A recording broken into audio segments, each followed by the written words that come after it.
going to chair this meeting, and I'm the new leader of the Cabinet. So just to let everyone know, this meeting will be held in person today and will also be live streamed on our YouTube channel. Obviously, I'd like to welcome all of my Cabinet members to the meeting, and I'd be grateful if you could introduce yourselves and your problem. And I'll start with Brian. Morning, everyone. I'm Councillor Stephanie Cryan. I'm Cabinet Member for Equality, Democracy and Finance. Morning, everyone. My name is Councillor Helen Dennis, and I'm the Cabinet Member for New Homes and Sustainable Development. Morning, I'm Councillor Jasmine Ali, your deputy and Cabinet Lead for Children, Education and Refugees. And good luck on your first Cabinet meeting. Morning, everyone. It's Councillor Michael Shakespeare, Cabinet Councillor. Morning, everyone. Councillor John Batson, Cabinet. Thank you. Could I ask him on the top? Hello, I'm Norman Coombe. I'm the legal advisor. Good morning. I'm Alfie Roderick. I'm the chief. Good morning. I'm Paula Thornton, Constitutional Team. Thanks very much. Other councillor officers will be in attendance throughout the meeting who will introduce as we go through the agenda. I have a few initial announcements to make about the meeting's rules. Please can everyone switch your mobile phone to silent whilst in. Please note that filming are permitted at our council meetings, and the meeting is being live streamed on the Southwark Council YouTube channel. Moving on, so apologies. I've had apologies from Councillor McCash and Councillor Akoto, and I think a number of others are running late, so will be with us shortly. We have no urgent items today. I do just want to announce that we have an intention to conduct some business in a closed session, and any representations received on those issues. We have two closed items today. GW1, the procurement strategy approval on the provision of learning disability supported living services, and the authorisation of debt write-offs over £50,000 and up to £250,000 for commercial rent debt. For those watching online or any members of the public in the audience, it's sometimes necessary for us to include confidential information in closed reports that might relate to individuals or contracts. However, please be aware that an open version of these reports are always available and included in the agenda. We will move on to disclosure of interests and dispensations. Are there any that anyone wishes to give? We have no public questions received, and we have no deputation requests today. So I would like us to move on to agreeing the minutes of the meeting that we held on the 7th of July. Are those agreed? Thank you. And so first up in terms of main business is the Climate Change Strategy and Action Plan update and annual report. Thank you, Sarah. Very pleased to bring this item forward. The agenda reports pack includes 4 papers, which I won't go through in lots of detail, but I will kind of summarise and bring this one forward. So it includes the annual report on progress, which is something we bring forward every year. It talks about what we've delivered over the last year. It also includes our updated climate change strategy, our updated climate action plan, and our equalities impact needs assessment. So there's quite a bit in here, but just by way of introduction, we have made really great progress over the last 5 or 6 years since we declared a climate emergency in 2019. We've seen emissions across the borough reduced by 23% since 2018. We've cut emissions from our council buildings and fleet by 18% since 2022. Now, the council's been responsible for some of this, but in particular, I want to thank residents, community groups, businesses who have all played a really important part in the progress that we've made so far. And that's progress that has been recognised nationally by Climate Emergency UK in the recent Council Climate Action Scorecards, who ranked us 3rd nationally out of all councils. So we have got a lot to be proud of, but we also recognise that we do. And when we adopted the our current climate strategy and action plan in 2021, we made a commitment to review it this year as the halfway point to 2030. So again, we should be really proud of what we've delivered so far, but this today is a commitment to updating on what we do. So the annual report, as I mentioned before, is an update on what we've delivered over the last 12 months. And there's been lots, as there always is. It includes our LED street light rollout. It references examples of our schools where we've moved them away from gas boilers towards more renewable energy. It references the significant investment that we've secured from central government, which will be putting towards our leisure centres to making them more energy efficient and reducing the council's operational emissions. It also shows a reduction in our scope 1 and 2 emissions. Those are the ones that we generated from the things that we own or control, all the energy that we purchased. It does unfortunately include a reference to the fact that our borough-wide emissions have gone up very marginally this year by 1%. That's partly down to a bit of a lag that we've got in terms of the data going back a couple of years, and a slight increase in transport emissions that we've seen sort of coming out of the pandemic years. And it also references an increase in our scope 3 emissions. They're the ones that are generated through our supply chain. And again, the data that this is based on is based on the fact that we spent a lot more money than we had in previous years. This is data relating to the 23-24 financial year, so again a bit of a lag. But in that year we had 70 new contracts started compared to the year before. That overall spend was up 19%, and there was quite significant spend in building and construction, which is a high carbon intensity sector, which is what this is generated from. Now I know the team and I will be looking at ways that we can have a clearer methodology, so this is more accurate going forward. It is worth stating, and it probably highlights the challenging situation and scenario that we're all in terms of the work that we're doing across the council, but the wider environment and climate agenda that we don't just operating in a silo here. So we actually need to be that. So the climate change strategy that we brought forward. Now we know the effects of climate change are not felt evenly across our society, our community, our borough, across the city or our country. Those that are the least well off are generally the hardest hit. And so, particularly in relation to health, and when we consider communities most at risk of overheating and flooding.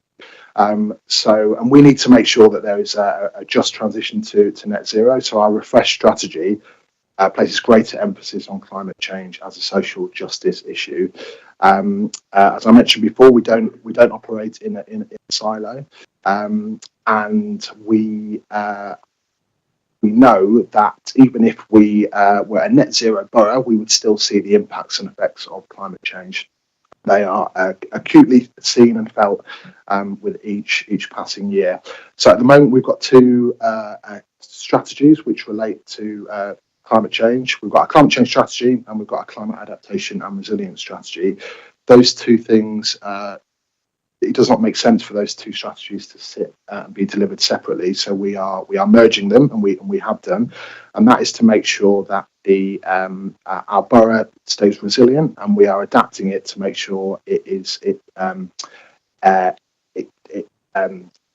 reflects the fact that our borough is changing, and we need to be aware of the impacts of climate change as much as we are in reducing emissions.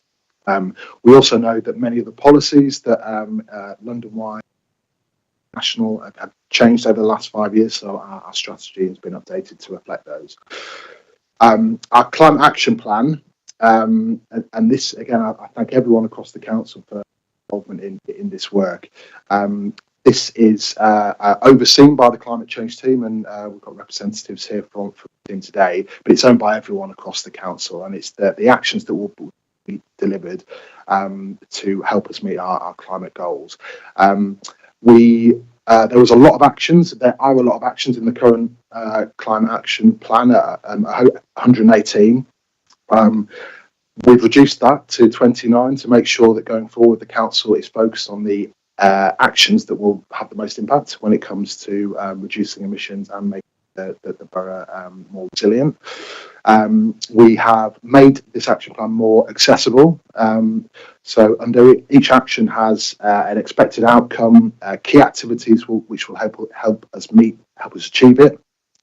Monitoring details, including the responsible team's cabinet member, target dates, and importantly, links to Southwark 2030. And in February earlier this year, we introduced climate budgeting as part of the annual budget process.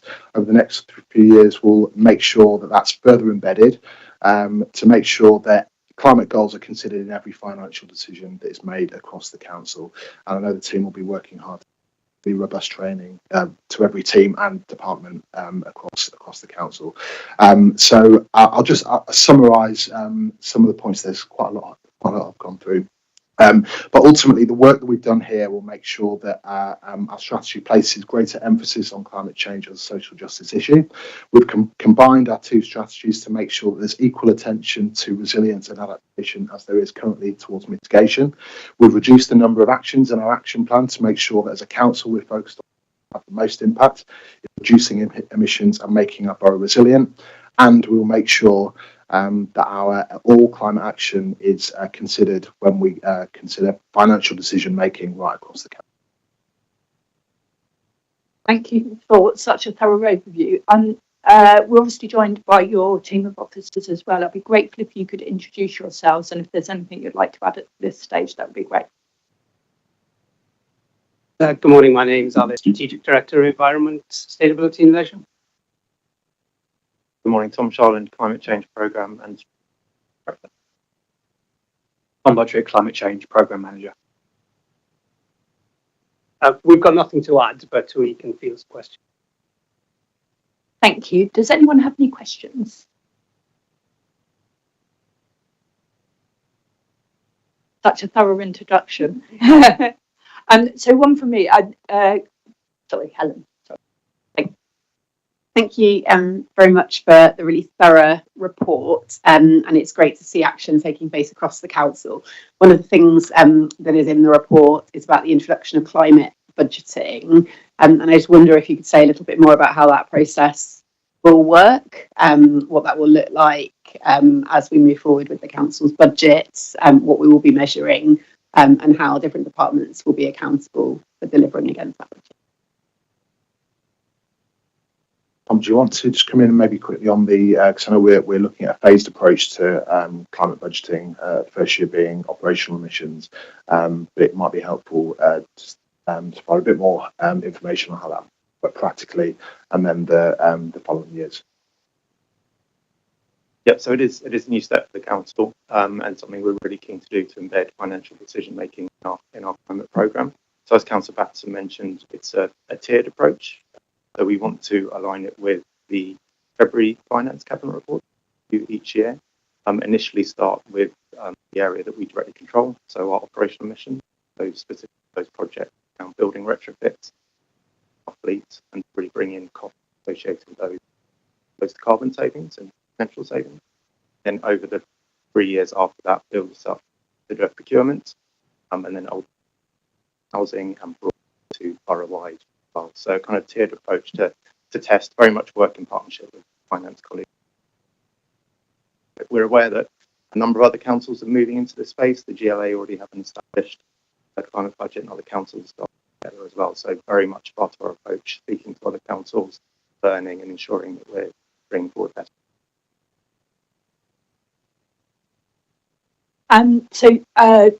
The introduction, we explored obviously our really substantial achievements, but also some of the challenges we have ahead, particularly in terms of Scope 3 emissions. And there was, John talked about a stronger methodology in terms of how we would be looking at tracking those Scope 3 emissions. Just wondering if you could say a little bit more about the direction of travel in terms of addressing Scope 3 emissions. As Councillor Patterson mentioned, we have seen an increase in Scope 3. The current method for calculation is slightly crude. It's based on we spend as a council, and that spend is allocated in different sectors, such as construction and other areas. Emissions of factors are applied, and that gives you your total figure. So, as Councillor Patterson mentioned, if we do spend more, and we did spend more, things did get more expensive, but we also bought more things. then we've seen an increase of 3. So again, we've been engaging with other boroughs who are further ahead in their journey, and the method is really understanding where those emissions sit in the supply chain. So which are the contract big emissions associated with construction, highways, and other areas, and then working through those specific contracts to bring down emissions. So it's, without getting too technical, it's a bit of understanding that broad picture and narrowing it down, working directly through our procurement process, our gateway process, and ultimately our contract process to bring in more sustainable providers.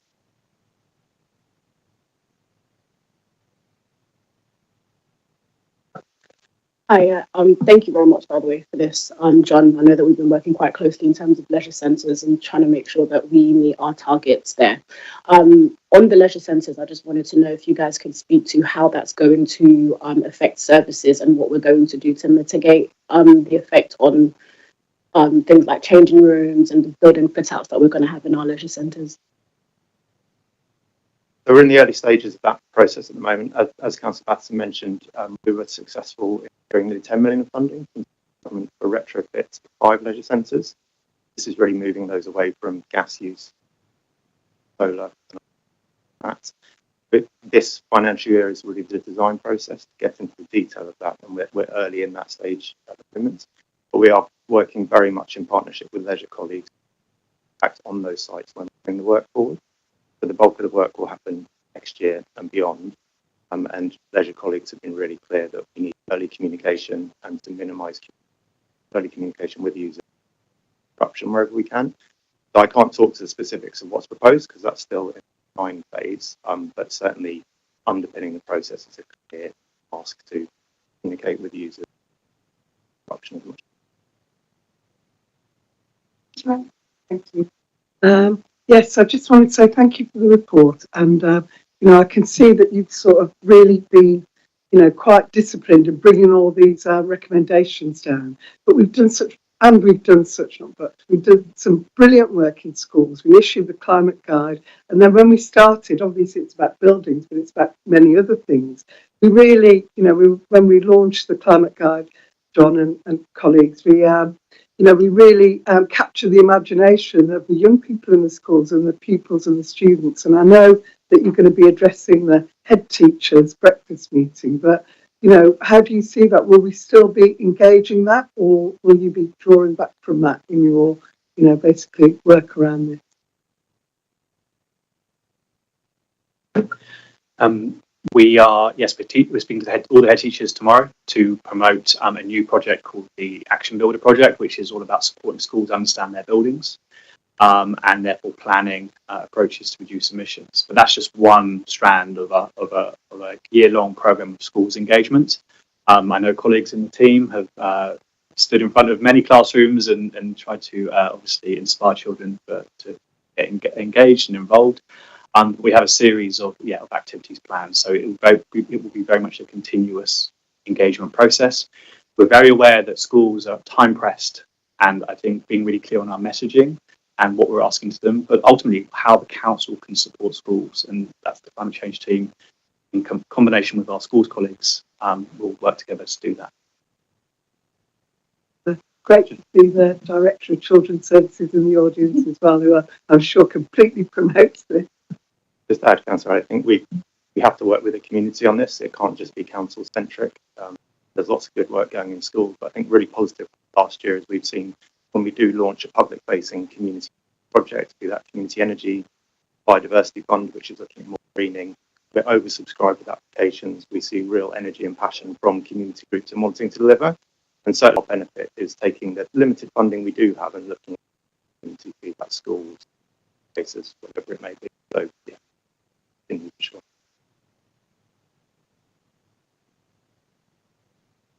So thank you so much for all the work in this space. It's been brilliant to hear of the achievements we've made, but also the clear action plan following in terms of where we need to go next.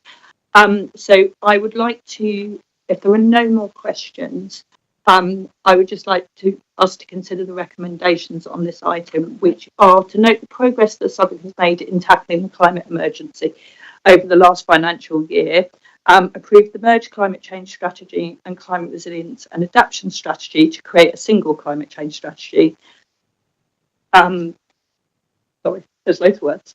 Note the priorities of the next 12 months and the collaborative work underway to implement actions that will adapt the borough and make it more resilient to worsening effects of climate change, and welcome the substantial new investment secured by officers to support the retrofitting of our leisure centres, homes and schools, but note that the still significant cost of addressing climate change and the lack of available funding and resources to reduce carbon emissions and deliver the climate adaptation measures to protect this borough. Is that agreed? Thank you. Thank you very much.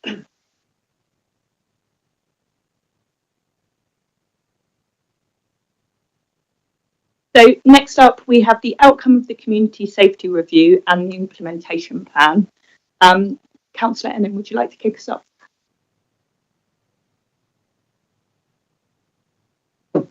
I'm delighted that we're able to talk about the community safety review that came out, that we as a Cabinet asked for in December. We wanted to better understand ASB policies and how our communities feel about antisocial behaviour across the piece that's on our streets, in our housing estates and in our towns. What we was able to do was to call for independent review, and today we will be going over. Sorry. I've just brought.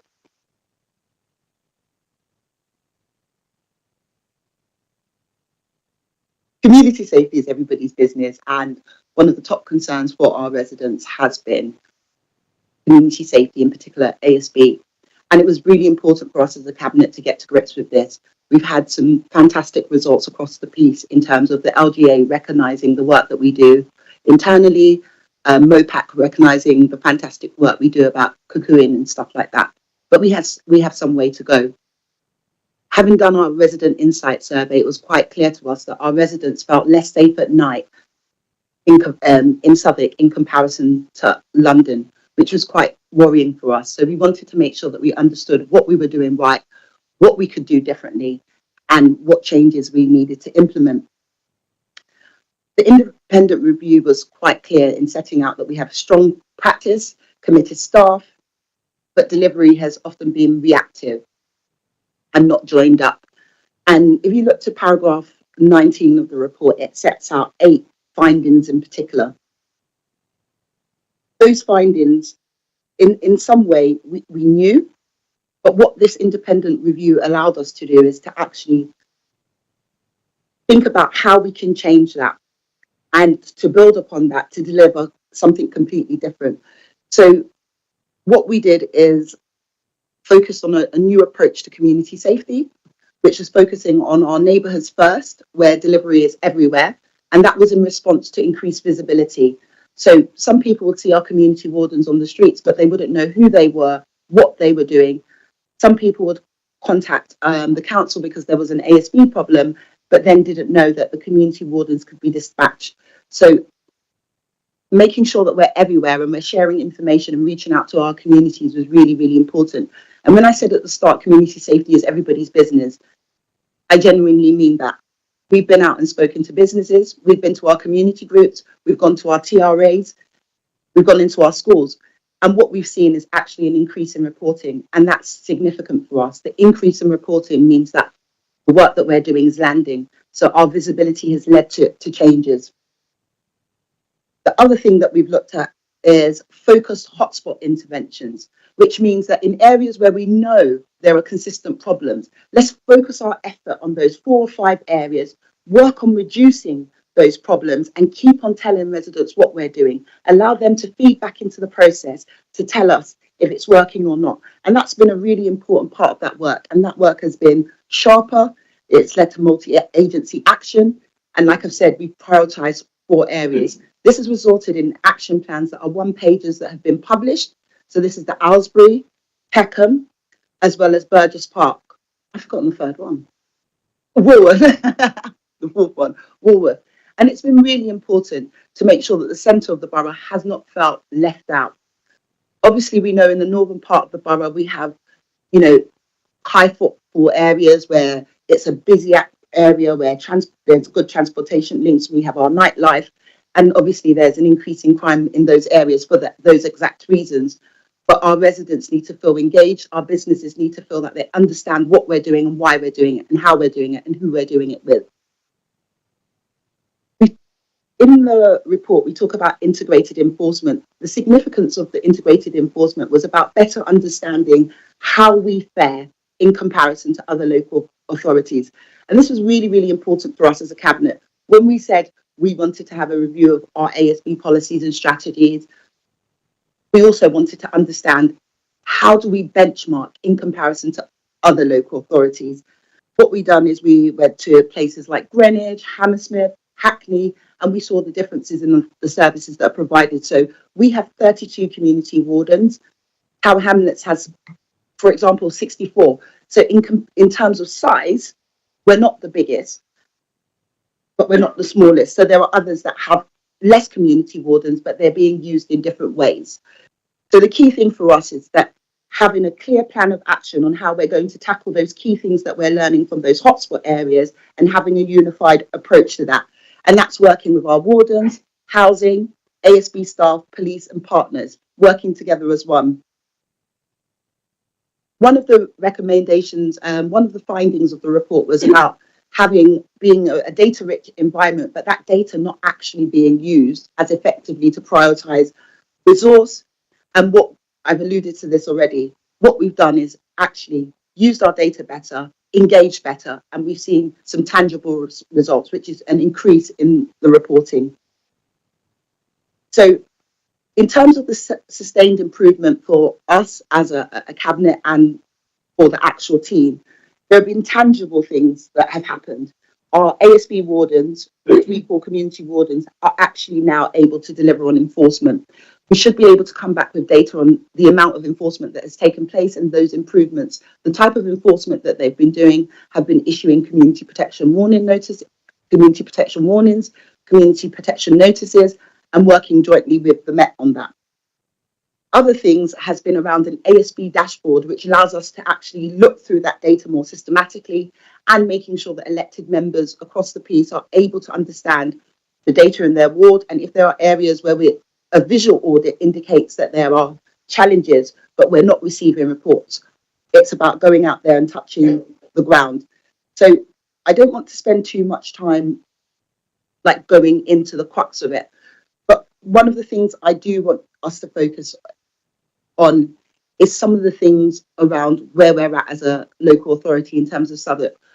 When we've looked at ASB in the past, we've not considered the fact that we have the highest amount of social housing in London.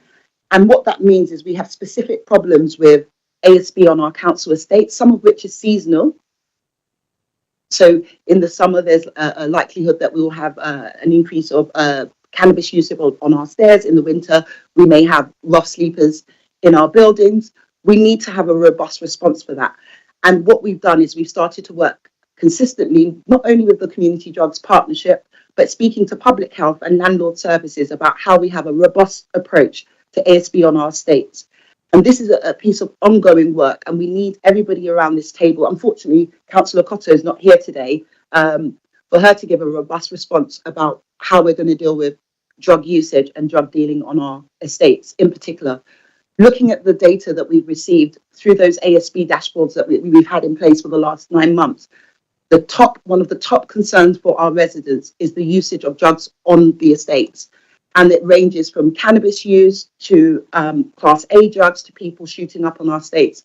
I want to say a special thanks to the antisocial behavioural team that has been working relentlessly with some of our more vulnerable residents to ensure that they get the support that they need if they have vulnerabilities, because we're a welcoming borough. We want our vulnerable residents to know that they will be supported, but if their behaviour goes above and beyond, we will take action that is appropriate to ensure that our communities can live harmoniously.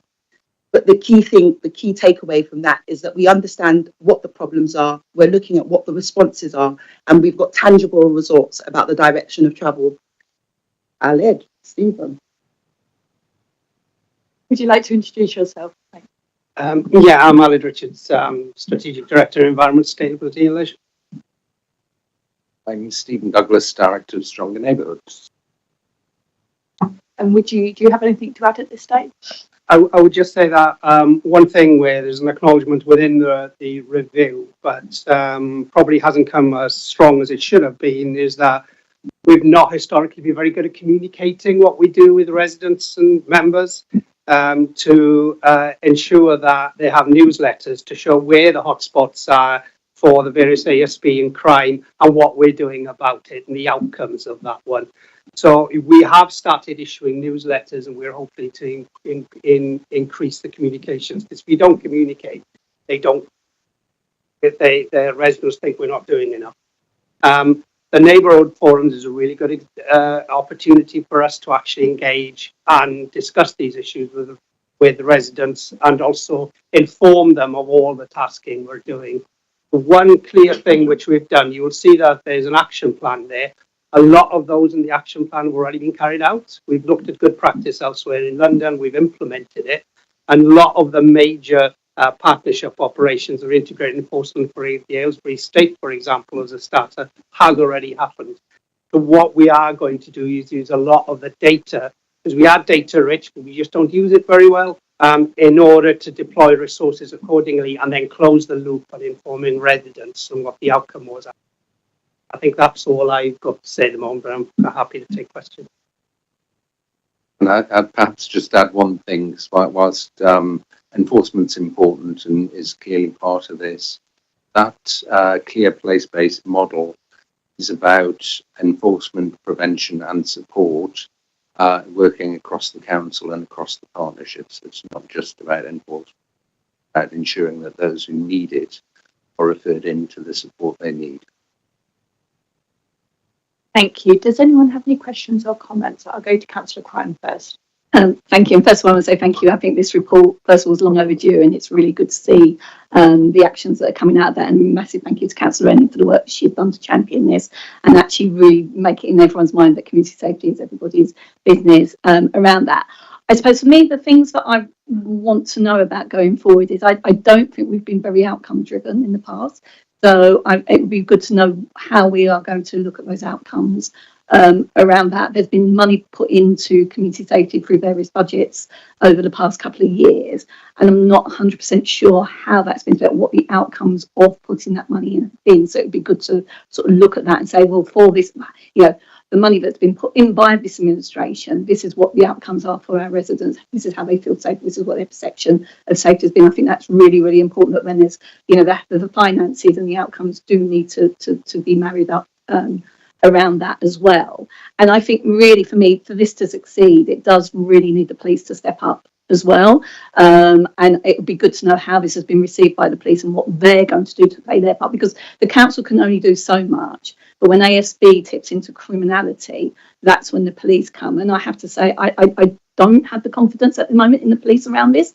And I would like to be reassured that the police will work hand in hand with the council. They will work with our communities, that they will be visible in our communities, and they won't retreat out of our communities as they have done in some parts of the borough around this, because this will not work unless the police are part of that.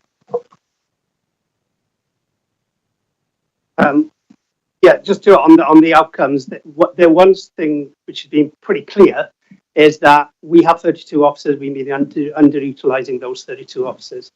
So as a result of, since last July, they've been trained up to issue fixed penalty notices and community safety notices.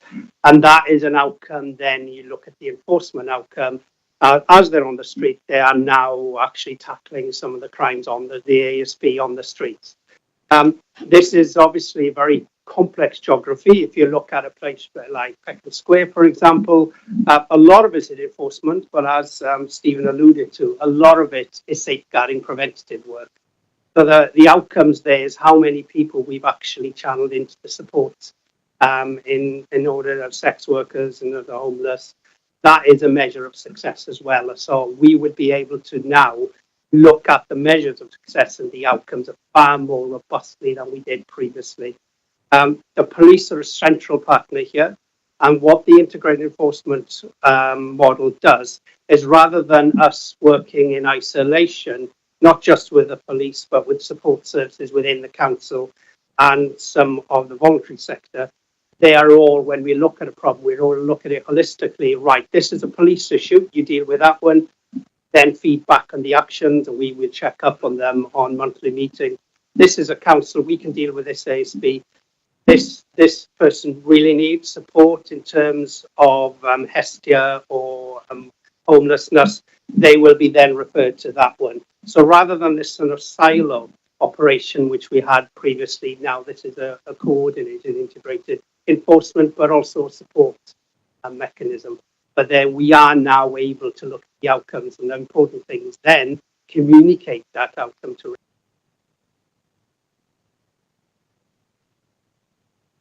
I've got Councillor Anley and then Councillor Den. Yes, a little bit on that theme. I was thinking about young people really, and what this review has meant for, you know, our approach with community safety and young people. I mean, it's interesting because you mentioned the numbers of community wardens, but actually the Met wanted to cut back on policing, didn't they? But, you know, in the key areas where I live, in Walworth and other areas, I think they've increased really. So I'm just wondering, what impact has this review had on the police? And you talked about multi-agency and the need for prevention. So that, what will that mean, you know, on the street, and, you know, what proportionate response will we have working with our younger people? The key thing for us has been the work around young people. We have a team dedicated to working with young people, which is the Southwark Youth Advisors. We have the Mayans Consortium that also works with a number of people and a number of VCSs that work with young people. So the impact for young people should be increased visibility of policing in our hotspot areas, which should make them feel safer on their way going and coming home from school, which is a priority. There has been some controversy about the removal of officers from schools, but what we've actually seen is, whilst they're patrolling outside of schools, we've seen a decrease in phone thefts in those key areas. In terms of our engagement with young people about what a safer Southwark looks like, there's a piece of work that we need to further do. What we've opted to do is to continue to communicate with our VCSs and channel some of that work through them. One of the things that we really was able to sort of understand is that we can't do everything. And if you spread yourself thinly, you just don't deliver as much as you could. So for our young people in particular, working through organisations like Mayans and them having a clear agenda of what we're doing and being able to monitor what young people are saying on the ground about how they feel means that they're further able to feed into that. But there is a need for greater engagement, and what that looks like is something that currently working with Councillor Portia on. Did that answer your question, or you sort of? No. Yeah, I mean, Can I let Alice come in next? One thing which is clear if you read the report, that the golden thread between the Community Safety Partnership Plan, which is a partnership plan between the police, the voluntary service of the community and the council, was broken. So where we are a community safety partnership, one of the main priorities there is reduction of violence against women and girls and young people. Now that golden thread runs in through everything we do everywhere, all the way from the community CSP plan, which is on paragraph 17, all the way down to deployment and how we address that one and what the outcomes would be. And young people is central, and protecting young people is central to the CSP. Now, we do acknowledge trust and confidence in the police. Sometimes they can be a bit afraid, but this CSP would enable us to strengthen that relationship. So we work with the police in order to win back the trust of the young people. Could I just perhaps add a couple of things that links actually both of those questions? What the police have said to us is they're absolutely up for this. We have in place mechanisms to jointly task our resource and police resource. So they're committed to it. What also, of course, helps us is as those additional police resources come on board. So Peckham having that additional resource, there are additional police officers to engage around the hotspots. Councillor Dennis. Yeah, thank you very much. There's been a huge amount of work that's gone into this, and I think we all really welcome the kind of integrated service model, and particularly to bringing housing more fully into the picture, which is really essential for, as you said, Councillor Rennan, like the ASB that is experienced by a lot of people who live in our council estates. I've certainly seen it work in my ward when the teams, all the different teams, come together in a really concerted way So it's good that that is now going to be mainstream practice and that we don't have to. There's always a role for councillor advocacy, obviously at the ward level, but hopefully this will become a more natural process that people are used to. One of the other kind of aspects to this is also the built environment. And again, Catherine and again will know, in my ward where there has been there's a built environment solution that is required, which needs the utilisation of what was formerly Cleaner, Greener, Safer neighbourhood funding to make that happen. So I just want to ensure that when the teams are coming together, they are also kind of cognizant of neighbourhood funding that is available and ways in which the built environment could also be improved. And also, and I know the answer to this because it's been working well, I think, but on some of the larger projects that we're bringing forward, such as Peckham Square, ensuring that there is that kind of cross-departmental working to really embed community safety principles into the redesign of our public spaces. Thanks.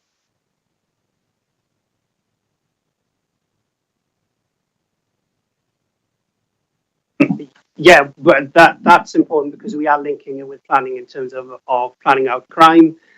We also link with the information we've got on where women and young girls feel unsafe, and then we ensure that's translating to public realm improvements, better lighting, better CCTV, linking in with the police into the deployment of that CCTV. The facial recognition is central, but also looking with regeneration and planning on new schemes which have come forward and ensure that the design of it actually designs out crime, and then we are able to then put in infrastructure to ensure at night time in particular that the residents of that estate feel safe and there's overlooking. There are particular problems with Peckham Square.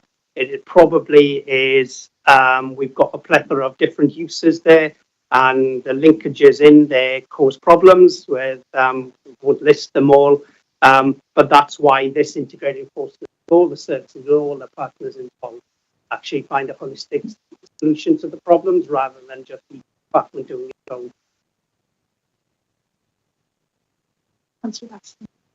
Thank you. So I echo comments made about how important this is for local people who live in the borough. It's also really important for businesses who operate here. I mean, I'm out across our town centres quite frequently, and this is one of the main things that, first of all, in terms of kind of retail theft, safety for employees on their way to and from work, and also people feeling like, actually, do I be slightly wary about going to town centres, because of safety. So I kind of welcome the commitment that's been made by the police to increase the numbers in Peckham and Walworth town centres. I also, there's a reference in the report about working with the business improvement districts, which I think is important. However, there's a broader business community that I think we still need to engage with. And Alad, you touched on maybe areas of improvement that we could make in terms of communicating what we're doing. I wondered if you could just touch a bit on how we might be able to do that with the business community better than we currently are. We need to link with the business communities a lot better, and we need to take good practice from elsewhere in London. For example, the shoplifting in other authorities, which I worked with, you had community safety wardens going in and discussing with individual businesses and actually with the police trying to design out crime within the shop itself to reduce shoplifting. But working with the businesses is going to be pretty crucial going forward, so that they're aware of what we're doing and then they can feed into any recommendations in terms of public realm improvements, in terms of lighting, in terms of anything else that they could advise. So that would be quite central going forward because they are our residents as well. And in response to the issues around retail theft, at the moment, one of the chief inspectors is prioritising that. Inspector Liz Finley, and it's a thematic priority. So what they're reviewing is what types of retail theft is happening, where, and if there are prolific offenders, they're identifying who they are, and there's been a succession of arrests. So that's a key thing. So there is work being done on that front. the police need to get better in terms of communicating with businesses. The businesses also have the option of signing up to the Safer Business Network. At the moment, there's a fee of £200 that is involved in that. What we're looking at, and perhaps with yourself, we should consider whether that network is actually working for our business community across the piece. In terms of our broader commitments, I think it's really important that all of us understand that community safety is everybody's businesses, and it's really important that the businesses actually attend the neighbourhood forums. They're important stakeholders within each of those neighbourhoods, and we welcome their attendance there too. Thank you. So one last question from me, and we've all touched on it, I think, a little bit in terms of presentations and questions. We're very much aware that tackling antisocial behaviour on our estates is a really big priority for our tenants and our leaseholders. It was obviously an issue that was highlighted in the recent regulatory judgment in terms of from the regulator of social housing in terms of how we particularly feed back to tenants and leaseholders what we're doing. I have a very clear aspiration for tackling antisocial behaviour on estates, which is we are both responsible as a local authority in the space, but we are also their landlord. And actually, I would like our tenants and leaseholders in time be able to feed back to us that actually they feel safer than possibly any other resident because of that dual role that we have in their lives. So I was wondering if you could just tell us a little bit more about how you're working with landlord services to do the very best by our tenants. Over the last 9 months, we've worked consistently with landlord services, making sure that we're reviewing the data that we're getting through our council estates. Our commitment has been to making sure that we're communicating with residents about exactly what we're doing to reduce antisocial behaviour on our estates. One of the amazing things about our community safety team, in particular our antisocial behavioural team, is that we have a dual diagnosis advanced practitioner that works with people who are affected by mental health. We also have highly skilled antisocial behaviour officers that are able to engage with our communities and really, really piece things together. There has been a few issues in terms of what resident service officers can deliver on.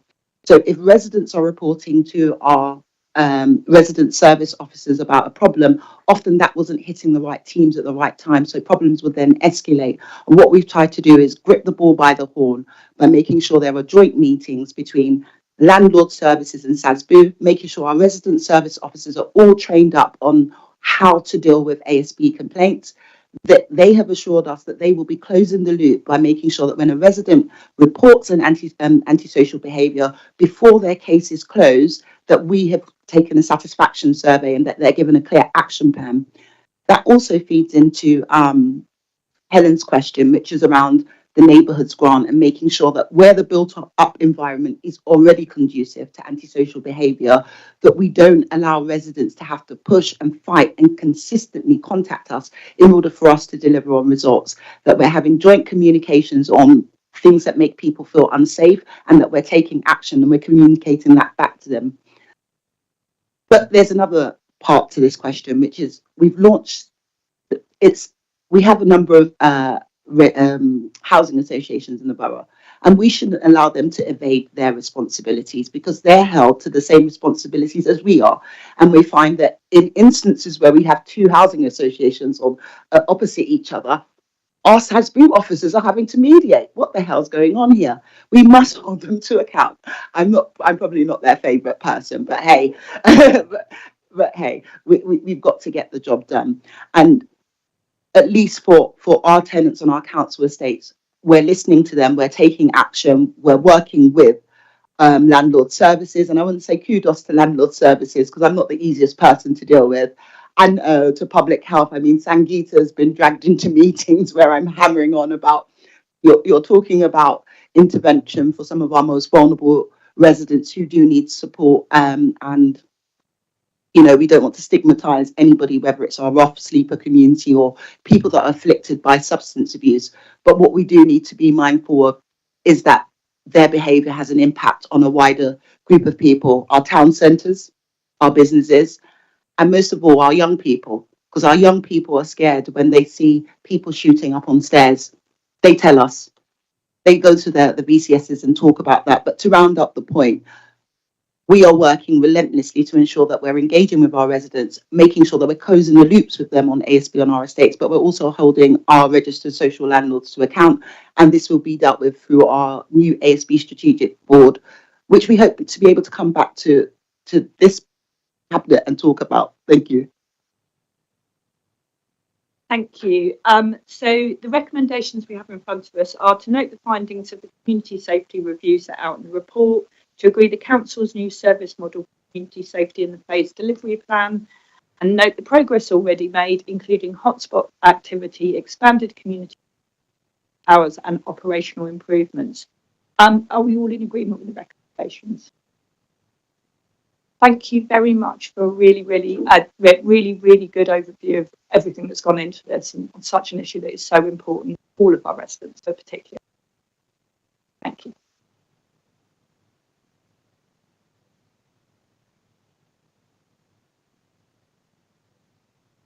So next up, we have the resident experience plan from 2025 to 2030. Okay, yes, so I'm really pleased to bring this to Cabinet. This plan, resident experience plan, is setting out how we want residents to treat residents when they contact us as the council. So whatever way they want to contact us, whether it's by phone, whether it's online or whether in person, that they get the best experience they can of the council. It is their, for many of our residents, it's their first interaction with the council. We absolutely have to get it right because that sets out our relationship with our residents and businesses throughout that. So this plan takes us up till 2030. From now, if we agree it today, which I hope we do, it replaces the previous customer access strategy, which isn't a very snappy title and is quite sort of obscure about what that actually means around that. But that has now expired, and we really wanted to make sure that the resident experience plan really met the needs of our residents. So before we actually even drafted the plan, we did a lot of interaction with residents. We had a survey which over 6,000 people responded to. We did some focused workshops of residents, and we also looked at potential problems where residents experience in 7 different journeys or within the council. 4 of those were in housing, 3 outside of housing, and those were around signing up to the housing register, to be put onto a housing waiting list, reporting and repairing one of our council homes, leaseholder service charge bills when leaseholders inquire about those, and making a homelessness application within housing, because we feel those are ones where there are pain points for residents. Within that, we wanted to understand where those pain points were and how we can actually start to relieve that and make that experience a lot better for people accessing those services. We also did that around reporting fly tipping and noise nuisance and applying for adult social care, and that really allowed us to have a better view of the issues that our residents face when trying to access those services around that. In addition to the survey and the workshops, we also took this to the Environment, Community Safety and Community Engagement Scrutiny Commission to pre-scrutinise this. Really good session there, and lots of their recommendations have been put into the final plan around that. So it was really important to have my peers to actually scrutinise this to make sure we were on the right track around that. I think one of the things that came out of the research is that for most residents, they don't really contact us very often. And when they do, it's probably one non-universal council service every year. And actually, they do have a positive experience. In the main, most of our residents do have a positive experience. But we do know that when someone doesn't have a positive experience, it does have a massive impact on them and around that. What also came out on this is that people, if we could do things online, the majority of people would like to do things online. There's a good experience there. So this needs to tie in really tightly with the digital strategy that we agreed last year. The thing about this plan is that it has to adapt and evolve throughout the 5 years. It's not just something we've done now. And we, because in 2027, 2028, things may be different around that, as digital strategy would have brought more online for people to be able to access. So it has to evolve as our as our services evolve around that. I think for people who are reliant on council services or have very complex situations, we're finding that people are contacting us multiple times, and that's really not good around the same issue, chasing things like repairs up. That really isn't good enough, and we need to make sure that actually residents, quite rightly, residents don't want to make those repeat requests. They don't want to do that, and we don't want them to do that. And it does actually cost the council, which I will go into a little bit more in the revenue report a little bit later on in this meeting. So this plan actually focuses on that. It focuses how we can do the best we can to make our residents feel that actually they are getting the service they absolutely expect. So the plan itself, we have some promises within there. We have 8 promises. It's around which come up from the feedback we got from residents and businesses. It's about being clear information about expectations. It's about us taking, as a council, taking ownership of a request, even if it's not that department, that actually they get, and they're signposted to the right service if it's something we can't deal with as a council. They're actually being kept up to date of progress is really, really important. People want to be listened to and treated with respect and understanding.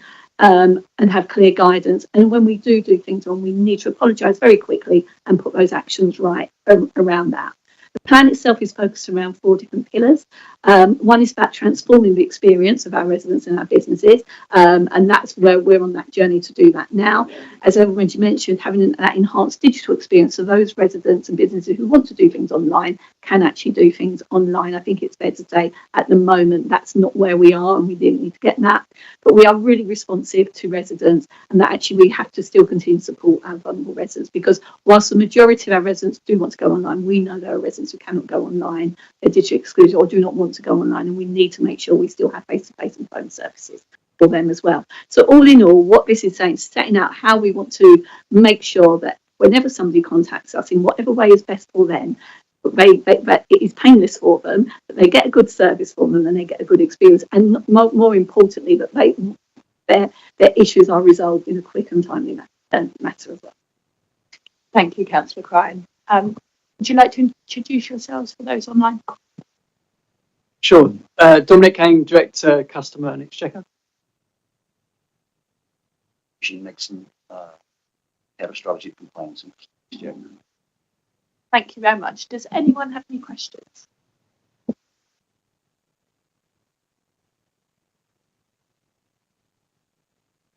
So a quick one for me, and on a theme from my question in the last agenda item. Councillor Cryan talked about the pain points, particularly in relation to people calling us about chasing repairs or making applications in terms of housing need. And I just wonder if you could tell us a little bit more about the cross council working in terms of addressing those particular issues that tenants, leaseholders and other residents are raising. Thank you. Yeah, really good question. We are working, as you say, it's cross-departmental, so working closely with colleagues across all departments within the council. In particular, as Councillor Cryan said, there's a number of housing services where we have particular pain points, and we're not shying away from some of those issues. We're working closely to try and address those concerns. So, in particular, around housing, one of the points that was picked up was around leasehold services. I'm pleased to say that at the end of this month, we go online with our first service charge bills in detail, so customers will be able to access online access to leaseholder service charges online, which is a big development. But this is an iterative process, as Councillor Cryan said. We're working closely around some of those other areas like housing applications, and in particular, some of the developments around face-to-face, around the use of Bournemouth Road, etc., will help ease some of the pressures. I know Peckham One Stop Shop as well, Peckham Service Point, also picks up a number of inquiries around that. So working closely around how we can improve that resident experience at the first point of contact through better access to information, also some additional training and development. So we're commissioning a new training provider to assist us in the council-wide training as well, to ensure it's a consistent, consistency is the key, really consistent approach to the resident experience across all of those services. Thank you very much. So if we're now ready to consider the recommendations, we are approving the Resident Experience Plan 2025 and then agreeing the actions and priorities as set out in that plan. Is everyone agreed? Cool. Thank you very much. So next up is the allocations for Strategic Community Infrastructure Levy funding. Councillor Dennis. Thank you very much. This should be a short and simple item, I hope. We are really delighted to be bringing forward a proposal to release £2.5 million from Strategic SIL, which is the tax on major development in our borough, to invest in the proposed Women's Safety Centre, which is a council delivery plan commitment, obviously very much linked to what we've just been talking about in terms of the community safety review and the prioritisation that we have as a council of addressing violence against women and girls, and looking at bringing forward in that space a really transformational service model. The recommendation here is to agree that money for the fit out of the Women's Safety Centre, which will be carried out by the council before that building is then taken over by our commissioned partner. But yes, I don't have anything more to add on this. I think it's good news that we have this money available from development to be able to do transformative things in the borough. Thank you. Just to echo, it really is good news to be able to be using the levy that we have development in such a positive way and on the service, which is both transformational and so our residents, as we've covered in 2 agenda items ahead. Does anyone have any questions?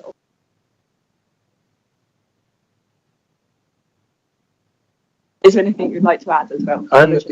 Nothing to add, Chair. I'm Neil Kirby, Assistant Director of Sustainable Grove. It's just good that we're taking forward another commitment within the council delivery plan. Okay, if no questions, are we all in agreement with recommendation 1, which is the allocation of the strategic community infrastructure levy to the Women's Centre? Thank you very much. So agenda item 12 is our policy and resources report. Councillor Klein. Thank you. So this is the first of 2 reports around our finances. This is on the capital programme. And it's the first report in the current financial year on where this current state of that month 4 of reporting around that. I think in terms of our capital programme, it is the programme that delivers real tangible benefits for our residents. We just seconds ago agreed capital investments into the Women's Safety Centre. We've recently seen the opening of a new Canada Water Leisure Centre, which is absolutely amazing. And we've also seen the benefit of neighbourhood steel and how local councils and local democracy can work, talking with residents to deliver capital projects in wards that residents really, really value and need around that. So I think our capital programme's always been ambitious and it continues to be ambitious, and it really does deliver the things that our residents have told us that they want. However, that said, there are financial challenges, as you can imagine, creeping into the programme, and in particular around the financing of the capital costs around that, which I'll speak a little bit about more within the next report around revenue. So our financial ambitions exceed the money we actually have available around that. So we really need to look, and the borrowing costs, as you know, have really increased around servicing the debt around borrowing for capital.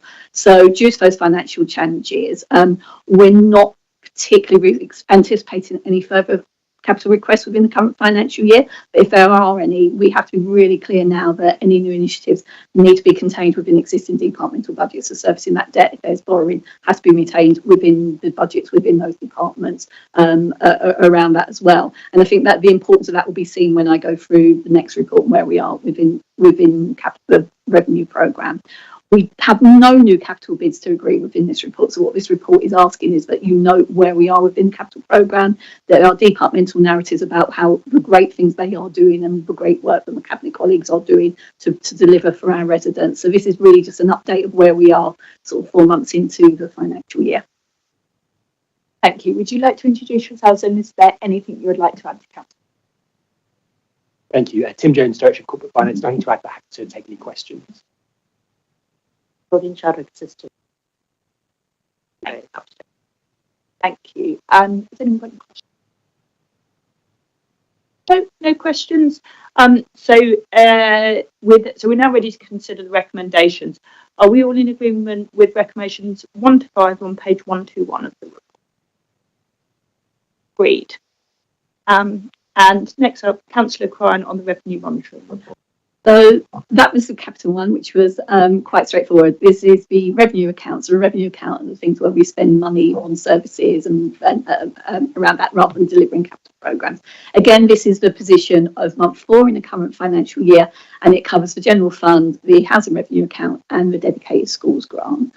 In terms of the housing revenue account, we are anticipating at this moment or predicting an overspend of £10.1 million within the housing revenue account. I do want to say that last year we did come in with a small overspend within, we sort of kept within our sort of housing revenue recovery plan last year, but this year we're seeing more demand on the housing revenue account. And those pressures are primarily within housing repairs. The bulk of the overspend is within housing repairs, which is 6.6 million. I mean, that is a result. Some of it is around increased demand, but some of it is a result of regulatory requirements around safety, building safety and compliance as well. So some of it is not of our own making, it's a response to legislation and safety around that. However, it isn't sustainable within that. Our reserves within housing revenue account just over 20 million, so that overspend is roughly half of what we have in reserves. So what we're going to need to do is review and refreshing the housing revenue recovery plan and making sure that we can identify potentially any further savings or efficiencies within that to make sure that we reduce that gap and get as near to a balanced budget by the end of the year, or around the sort of, if we do need to use reserves, then not as much as what we're anticipating at the moment. I think it's really clear that we just need to keep a grip on this one. I think we're doing really well with the recovery plan and we have got to grips with a lot of it. But I think there are still some overspends where I think we just need to see why and what the trend is and why that is. We just need to dig a bit deeper into that. In terms of a general fund, we've always had quite a robust general fund over the years, but last year was the first year that I can remember since I've been a councillor, but we had to use unplanned reserves to balance the general fund. This year we're forecasting an overspend of 24.2 million after use. We always have planned reserves within the budget to be able to balance the revenue account if we need it. After those planned reserves, we've got an overspend, a predicted overspend of £24.2 million. Again, these are driven by circumstances that are not unique to Southwark. They are not only London-wide, but a lot of them are national issues. So the biggest bulk of this is just under £15 million of overspend within temporary accommodation. We know that's an absolute acute problem in London, and all London boroughs and many boroughs in the South East are seeing issues around the supply and demand and the demand costs for temporary accommodation. But we're also now starting to see new pressures with children and adult social care, because we're seeing rising costs within those sectors as well, around children's placements and adult social care costs around that. And we're also seeing an increase in spend within no recourse to public funds as well. So these are the bigger pressures. And I think, as alluding to the resident experience plan, the fact that we are seeing people chasing up repair calls and around that in the contact centre, we've had to put additional resources into the contact centre, and that again is driving up costs within the general fund as well. That said, I know that all my colleagues and departments are looking hard to reduce those costs where possible without impacting on service to reduce the deficit. We are looking at things of whether we can bring future year savings into this year to help reduce that, but I think the inevitability is that we will probably have to use some unplanned reserves to balance the budget at the end of the year. I do hope that when I come to the month 8 report in December, we might have a slightly better picture. I don't know where we are yet on that, because obviously we're not at month 8, but we're working really hard to drive that. We have done it in the past. We've done really well in the past in doing that and doing those in-year pressures, but I think the financial landscape now is that we've done a lot of what we can do. And some of these pressures are outside of our own control, especially around temporary accommodation and placements around that as well. So it isn't doom and gloom. It isn't, but it's not rainbows and unicorns either in this report. So I think it's just really important to just be really clear that we're not. When this has been challenging, and it continues to be challenging around that because of the pressures that are really universal across the piece. Thank you. Anything to add? Thank you. I just add, as Councillor Crime rightly points out, we're looking at a £20 overspend in the current year, and we're confident we should be able to mitigate that to some extent. But I do expect by the end of the year we will be in the second year in a row where we've had to on reserves and balance our accounts. But £24 million overspend for the current year is not factored into the gap that we reported last year in July. So July this year we reported £68 million gap over the next 2 years, that's 3 years, as a result of changes to funding. So that 24 this year is on top of that gap that but it will be important that we take fairly swift and decisive action to ensure that we do remain within our budgets. Thank you. Any questions or comments? Okay. Yeah. I think we're stunned. Yeah, it's two really helpful introductions to those two reports in terms of the situation that we are currently in, challenges particularly around the cost of inflation at the moment, and what we need to do going forward. But it is reassuring to have such a clear kind of presentation of the facts and what we need to be doing in the months and years ahead. So thank you. Can we consider the recommendations 1 to 5 on page 165 of the report? Are those agreed? Thank you. Thank you. So next up is agenda item 14, the cash incentive scheme. Councillor Cryan. Thank you. This is a nice report, actually. Always end on a high. So the council's had a cash home purchase grant cash incentive policy for 20 years now.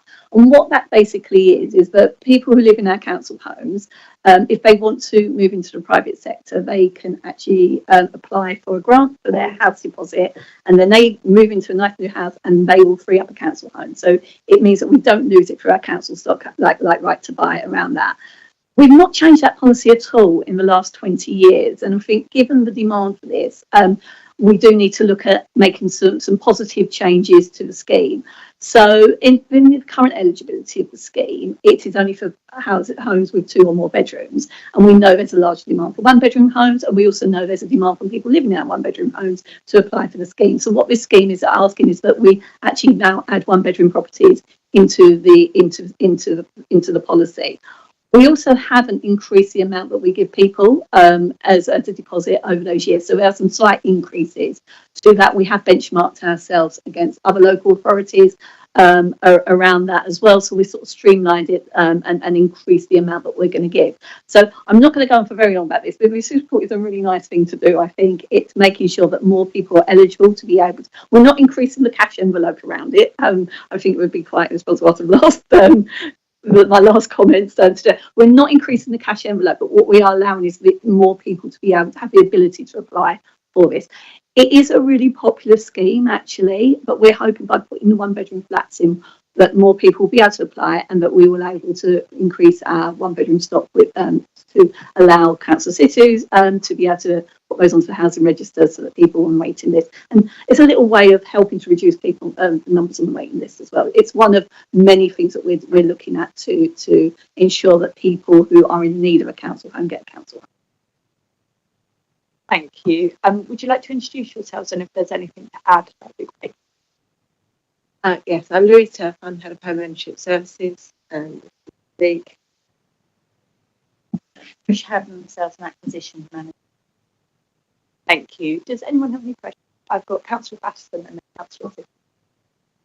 Thank you for this, and as Councillor Cryan said, it sounds like a good move and a positive one.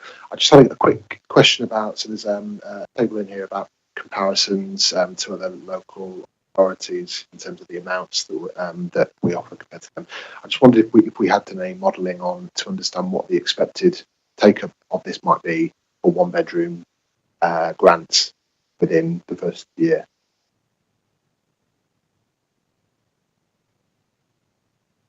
At the moment, people don't know it's available for 1-bedroom. Have had inquiries from various councillors and directly, so small numbers. So at the moment, maybe 5 1-beds that are waiting for it to come in total. So we're expecting it lower first. It's not our priority. Our priority is still the bigger for the family.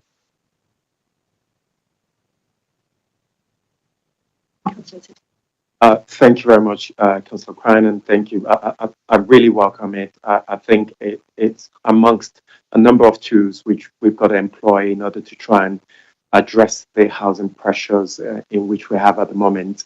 It'll be really useful to hear any thoughts on whether we're relying on residents to contact us or whether we're doing any proactive work in actually kind of letting those know that that house may fall into this bracket, that this option is available. We're planning to do some advertising. We do get quite a few inquiries, but we were just waiting for the change so that advertising campaign. What we're actually anticipating is a higher take-up or a higher request because of the reduction in discount. so people will see it as a viable alternative. Councillor Dennis. Thank you. You may or may not have this data. We have quite a lot of shared ownership properties that are being built in the borough as another affordable for sale tenure. Do you know whether there are people who are moving from council homes, for example, into shared ownership as a result of having this grant available to them, or do you not collect that information? The take up for shared ownership is low at the moment. Mortgage companies really query on the money that's been put up by HPG grants or cash incentive grants. So I would say in total, for example, this year we got something like 48 applications going through and 2 are for shared ownership.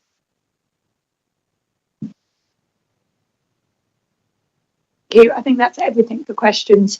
I did just want to say I'm really pleased to hear about leaseholder service charges going online. I think it's a really good achievement and something that I'm conscious that I raised a lot as a cabinet member for council homes. So I wanted to make a fuss about it because I know leaseholders will be really pleased to have that increased transparency and very pleased that people will be able to get access to that information without having to go through email addresses and phone calls to council.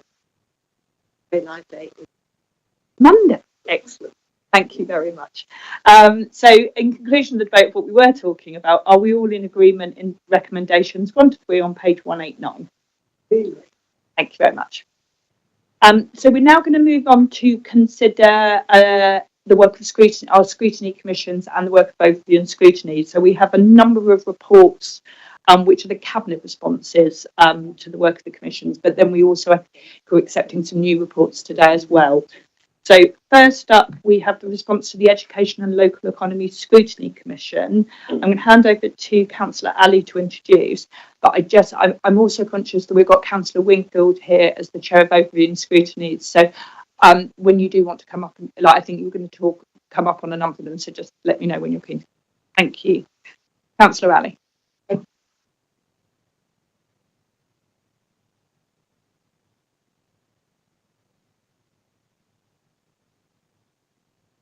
Sorry, got to put my mic on. Right, okay. I'm joined by Anna Chiver, Director of Special Education Needs and Disabilities, and our Director of Children's Services, who probably needs no introduction, Alistair Smith. Okay, so I just wanted to say we welcome, scrutiny is not my favourite thing, but in this instance, I have to say that, no offence, I welcome this timely and important report from the Education and Local Economy Scrutiny Commission on Education, Health and Care Plans, Special Education Needs and Disabilities, SEND, and inclusion in our school. So supporting families and children and young people with SEND is obviously a key priority. You guys know this. With 10,000 children and young people in our borough with SEND, it's priority. I think I want to thank the Commission, but in particular, I wanted to thank the Chair of the Commission, Councillor Cassandra Brown, who basically dedicated a lot of her time. And, I've done this before, and it just takes a long time to actually watch the process and everything, monitor the process of the HCPs. And she completely did that. Not only did she do that, she came back and she gave us quite a lot of recommendations. So the scores on the doors then, and I'll just pick up some highlights, are 7 recommendations were fully accepted, 2 partially accepted, and 7 not accepted. And I met with Councillor Brown yesterday, and she was really pleased with that result. But because of the amount of time that she's put in, well, Anna, you're going to meet with Councillor Brown and just go through some of that. And she said she would really love your time, really. Okay, just a couple of highlights, really. The Commission call for Cabinet to allocate capital funding for in-borough provision. Yes, that's chiming and something we do and accept. A training programme for SENCOs and health practitioners, school and health to work closer together, of course, and she's made some suggestions on how. Lobbying the government on making change to EHCP, so obviously, yes, we'll do that. and clearer communication on EHCP funding in nurseries. She also asked, she asked Cabinet to increase funding. I'm going to wake Councillor Cryan. I know she's not. I could have got it through. But actually, you don't have to worry because thanks to our amazing Anna Chiver here, we've doubled our funding by 1.25 million. And we're making positive investments in, special schools. So that's all I have to say on it. Really pleased. I wondered if, basically our experts had any comment. Very briefly, we're here to just welcome the work. And there's a tomorrow which the Cabinet member.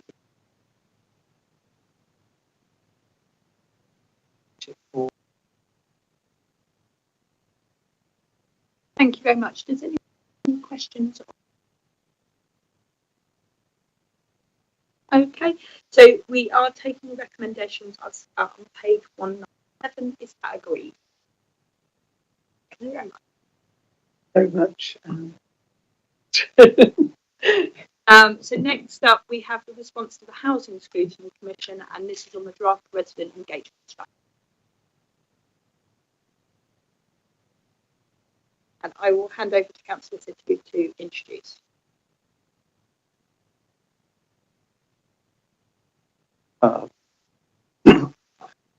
Thank you, Lydia. Here today, joined by Akim Shnika, the Strategic Director of Housing, Adi Oguntoku, who is the Director of Land Services, and Jessica Leach, who is relevant lead to the engagement strategy itself. I really welcome Housing Scrutiny's input in relation to this. We're now coming towards the latter end of the draft engagement plan. The initial plan itself was taken to Housing Scrutiny in November last year, and they put 10 recommendations to us in relation to consider, and we're pleased to say that we are in agreement with the 10 recommendation itself, and they really build on some of the things in which we are already committed to as part of the Good Landlord Plan, some of the things we already put in place in terms of the services itself. And for me, I think once we get to the position where the final engagement strategy is in place, we would ensure that residents are put what we do. We would have a much wider ways in which we consult and we listen to our residents. We will ensure that residents hold us more accountable, and we would also ensure that actually through this engagement strategy that there is a real improvement in the way in which residents shape the services in which we provide across the picture itself. So I'd like to thank Councillor Cherry and the Housing Scrutiny Commission for what they've done in relation to this. I'd like to thank all officers as well. And most importantly as well, I'd like to thank the body of our residents. We had over 500 responses from residents across the borough, but I know that we even had more engagement than the formal engagement that came in, so that there were residents who certainly spoke to me about their thoughts in relation to it, and by and large, most of the proposal within the engagement plan is welcome. The position where our residents will feel truly at the heart of the services in which we provide it. So I'll stop on that. Just next steps around this. So we're working with Socialize, who are the independent that we're using draft engagement strategy on the feedback we had. Crucially, one of the feedback is that you need to cater to all the community to ensure that all voices are meaningfully heard. Many people felt that the loudest voices in the room sometimes does not represent the community.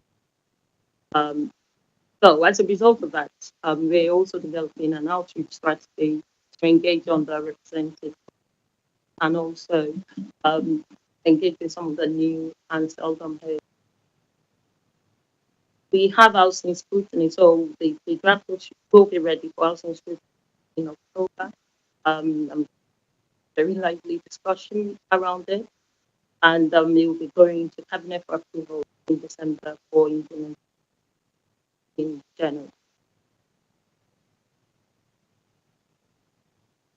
Thank you. Any questions or comments?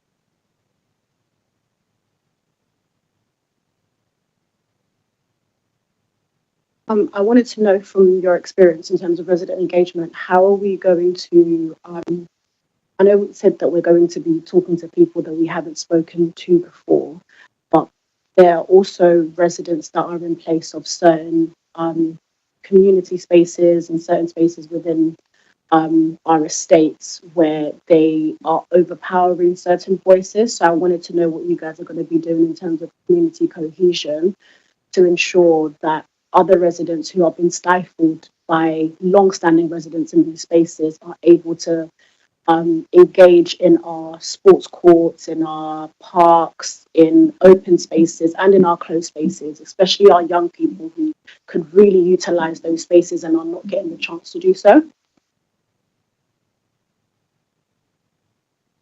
Is that switched on? So alongside the resident engagement strategy and the way we're going to implement it, we're also as a team kind of in the process of thinking about how it is that we kind of do much better around involved. We're running a couple of pilot projects at the moment, how we intervene and take a more proactive approach and on resolving some rethinking about the focus of our work. So there'll be a bit about the formal structures and how we kind of influence kind of the actual decision making, the planning in terms of our housing decisions, those key decisions, but then that's not at the expense of doing the work on the ground with those communities and make better choices, kind of work with those communities better. And I think Abby pointed out about one of the developing at the moment is an outreach strategy, which will kind of but also problem solving approach to communities. As I say, we're doing about 3 different test and learn projects at the moment to kind of understand what will work. In addition to that, the establishment of the tenant and leaseholders state landlord service improvement board, I think will address that. One of the proposals is that you can only be a member of just one of those panels, which will mean that we'll be able to hear more from diverse people. They're also encouraging younger people to be part of the board. The appointment will be done independently to ensure that it's very diverse and representative. If I'm offering this, it would be good for to connect with youth services and some of our youth organisations to see how we can make sure the young people are in those spaces and they're able to have a say in how we work. Thank you, Councillor. Thank you. I think it's a really good recognition about joining up. Councillor Cryan.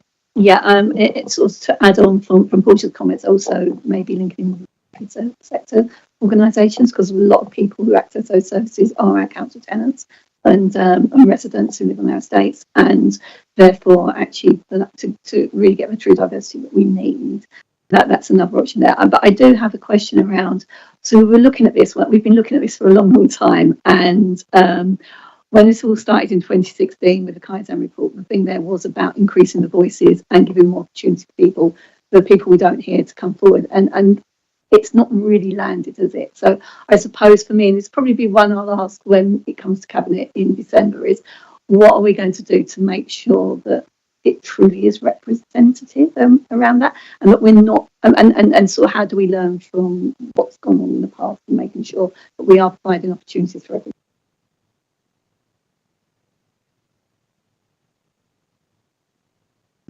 Thank you, Councillor Cryan. I recognize that it can be difficult sometimes to make sure that people who don't normally engage get engaged, and that we may not have done this very well in the past. But the reality now is that not only do we need to do it, we have to do it. It's a requirement of the regulatory body that looks after what we do as a landlord, as a local authority landlord. And there's good practice in other local authorities. There's also advice from the regulator about things that we could do. What the strategy sets out are opportunities and actions that we can take and the ways in which we can make sure that people are engaged. But generally, engagement has to be done by everybody that works, not only in landlord services, but also across the council in every opportunity where we're meeting residents to understand what they feel about the services we're offering and the advice from them about how we could get better.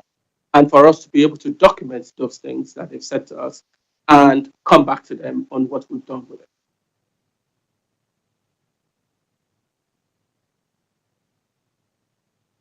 Okay. So thanks very much for that update. I think it's I'm really pleased that we're doing the development of the new resident engagement strategy in such a positive way, both with our residents, but also making sure that we're involved in that scrutiny process in it, hopefully to address some of those key points made today about making sure that the diversity of voices is truly heard at all times in the decisions we're making in terms of landlord services. Is everyone happy to accept all the recommendations made by the Housing Scrutiny Commission as set out on page 208? Great.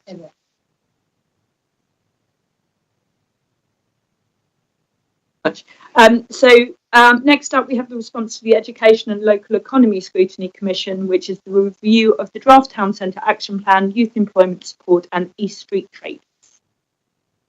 Chair.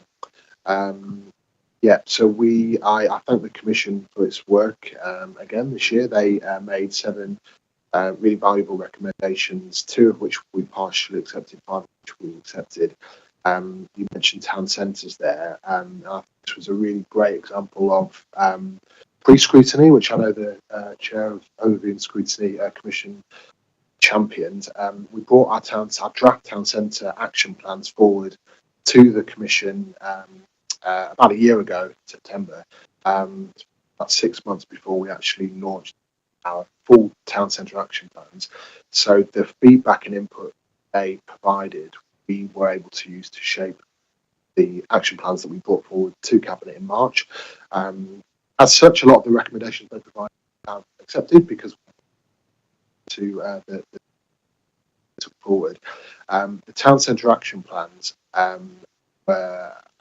took actions that were delivered right across the council into one a short action plan, which the local economy team are overseeing and leading on, but really is a coordination piece with right across the council. One of the recommendations that was made was around reporting structures, which I think is really important. Tom here has been working on that as well, and making sure that we're having the right conversation with the right teams across, make sure we're delivering on what we said that we will. One of the town centre recommendations that we have partially accepted was around additional CCTV, Wi-Fi, benches and toilets in each of our town centres. There are some town centres where we are delivering that. I'm particularly thinking about Wi-Fi around East Street and Walworth. But the town centre action plans did not come with an additional budget. We need to deliver all of these things in all of our town centres. So we need to work very carefully within departmental budgets to understand what can be delivered, listening to the business community, what their priorities are, what can be when and where.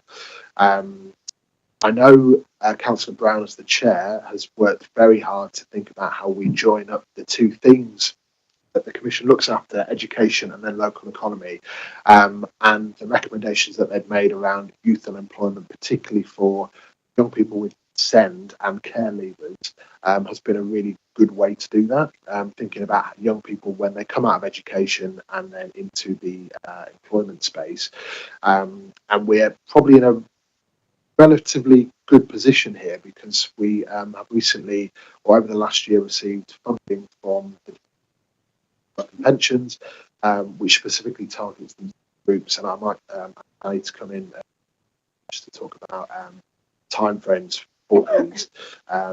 Particularly our Connect to Work service, which we're in the process of setting up, will look to increase recruitment opportunities for people who face barriers to work because of health.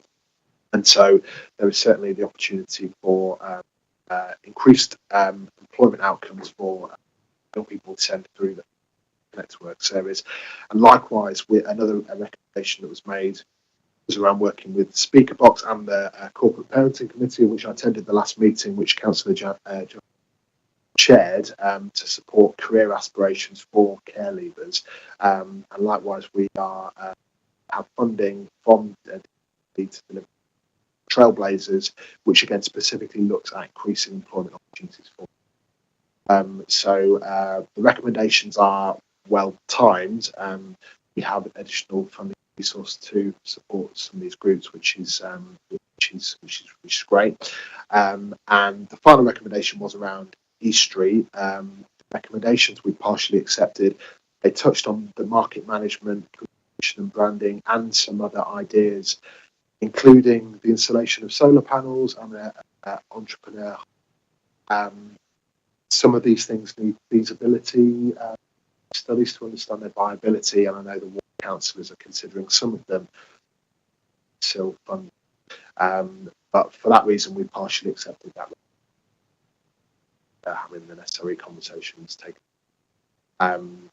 So I'll leave it there, but I think maybe if I can just bring Danny in to touch on some of the updates in terms of Connect to Work and the Trailblazers, just to give an update on timeframes. Thank you, Councillor Batterson. Danny Edwards, Assistant Director of Economy, here with my colleague Rogers. Just before I come on to the Connect to Work and Trailblazers, just highlight that the report itself is a real cross-council effort with significant input from Children's Services, Sustainable Growth and our market. So Connect to Work and the Youth Trailblazer both about to go live.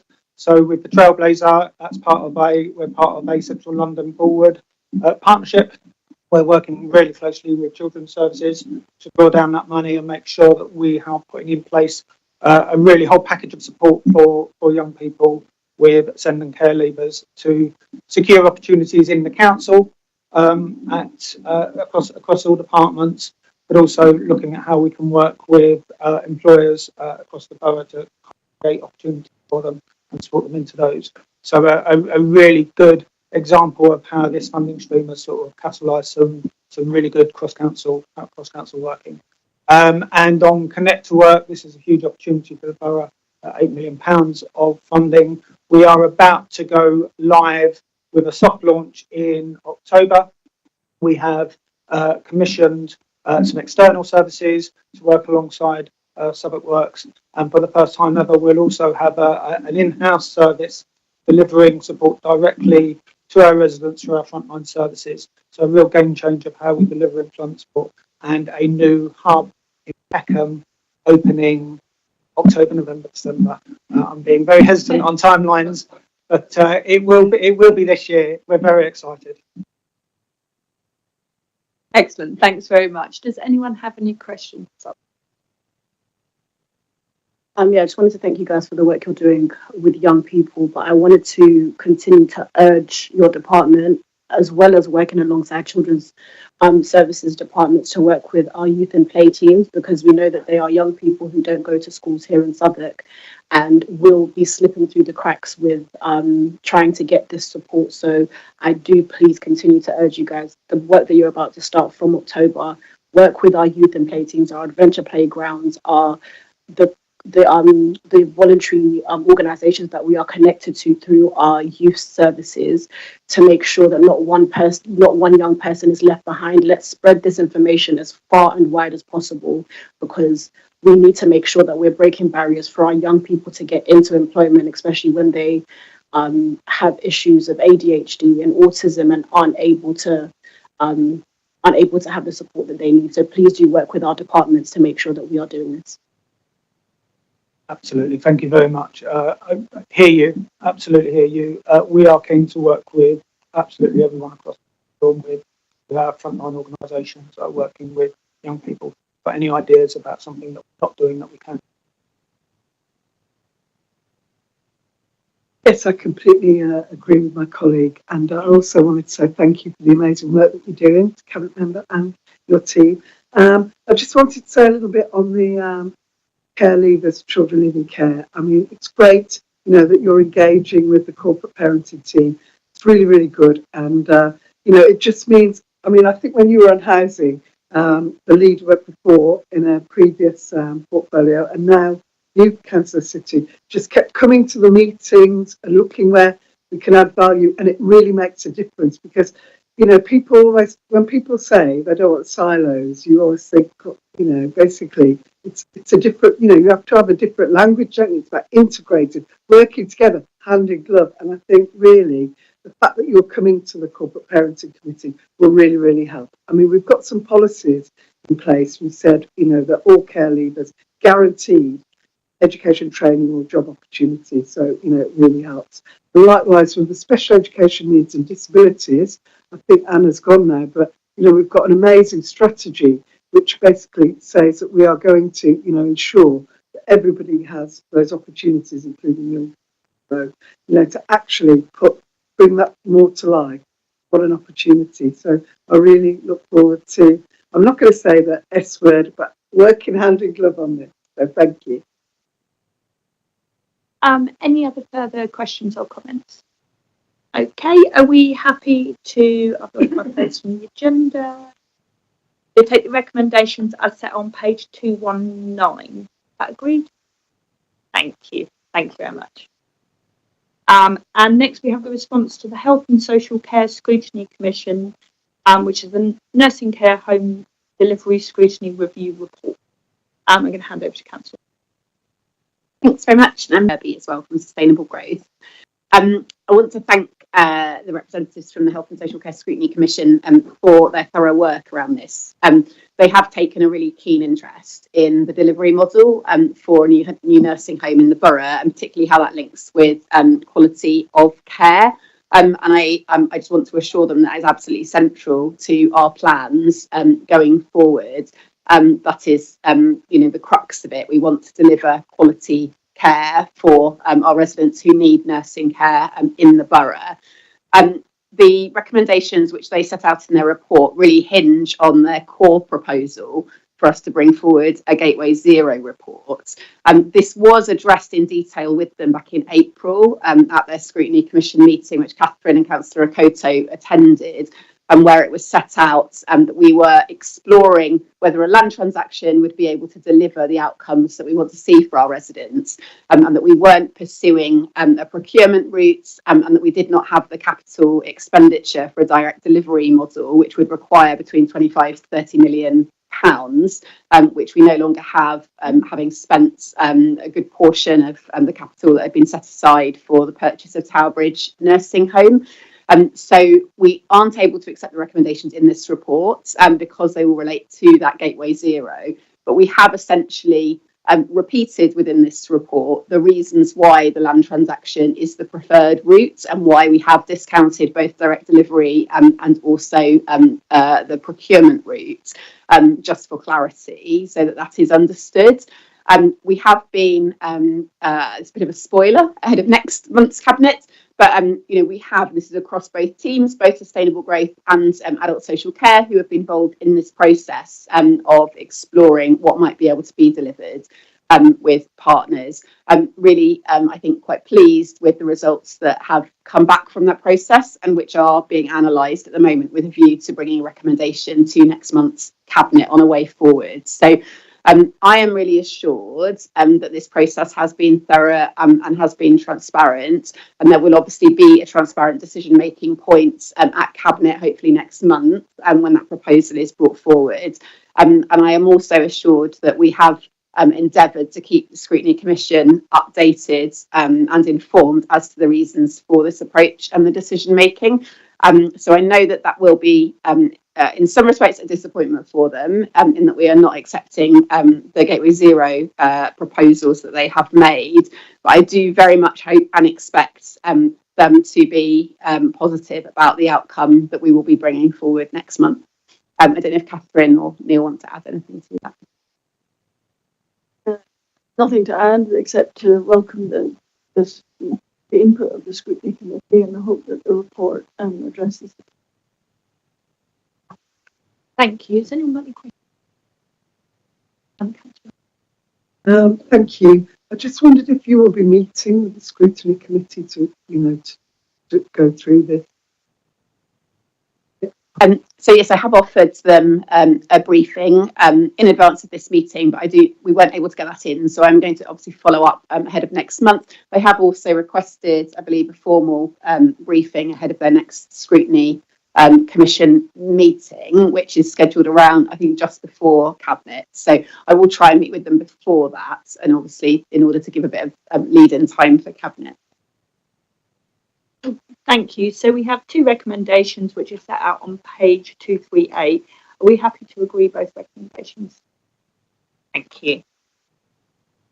So moving on to agenda item number 19. This is us receiving the report of the Environment Scrutiny Commission on exploring the physical and mental health and wellbeing impacts of active travel and access to the Nature Scrutiny Review report. Councillor Newlands had hoped to be with us to present this report, but is unfortunately unable to make it. Does anyone have any questions at this time? We're just receiving the report. So are we happy to accept the recommendations 1 and 2 on page 25? Thank you. So agenda item 20 is the report of the Housing Scrutiny Commission, which is the outcome of the review of the Canada Estate, Fair Street, Devon Mansions and Kirby Estate major works project. I think I've got Councillor Wingfield here to join this item.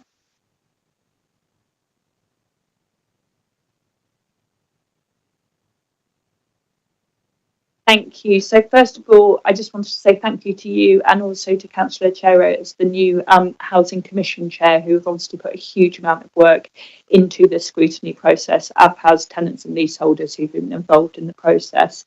I'm happy to hand over to you to brief us. Thank you. Thank you, Chair. And can I start by saying how pleasing it is to see so many scrutiny reports before the Cabinet. I'd love to comment on everyone, but obviously time is precious. So I'll just concentrate this one. As you say, Councillor Tree can't be here, so he sends his apologies. And as you know, Chair, this item did come to overview scrutiny in the first place. Indeed, you were participant in those meetings, so you know this item probably better than I do. But I just really wanted to give some background, if I may, to this item and also to the discussions that were held both at the overview scrutiny and the Commission. As you know, when the previous housing director departed, David Quirk-Thornton stepped in as the temporary director until he took up his post. David proposed at the time and launched the recovery plan for the HRA, which is still the framework by which we are operating today. His initial assessment of these major works contracts was given with his usual candour, if I can put it that way, which members were appreciative of at the time. But since Hakeem's arrival, we've continued to build on that foundation to improve and strengthen our procedures and operations as evidenced in the report before you. So a big thanks to Hakeem for that. Although obviously I wasn't present at the Housing Scrutiny Commission, I'm aware of briefings that officers gave, and I'd like to pick up on a couple of points in that report. Firstly, the officers stress very strongly the governance and management of these contracts, and also the delay in decision making, in the sense that it was remote from the actuality of these estates. So I think has to be broken down into three areas. Firstly, there's the contracts themselves in terms of how they were awarded and structured, and the various clauses contained therein, especially this one in relation to automatic payments that were made to the contractors, which has caused a lot of controversy. Second, and we've already heard it today, the second area was really the involvement and consultation of tenants and leaseholders on these estates and these that were moving forward, but also the ongoing communication with residents involved in this process.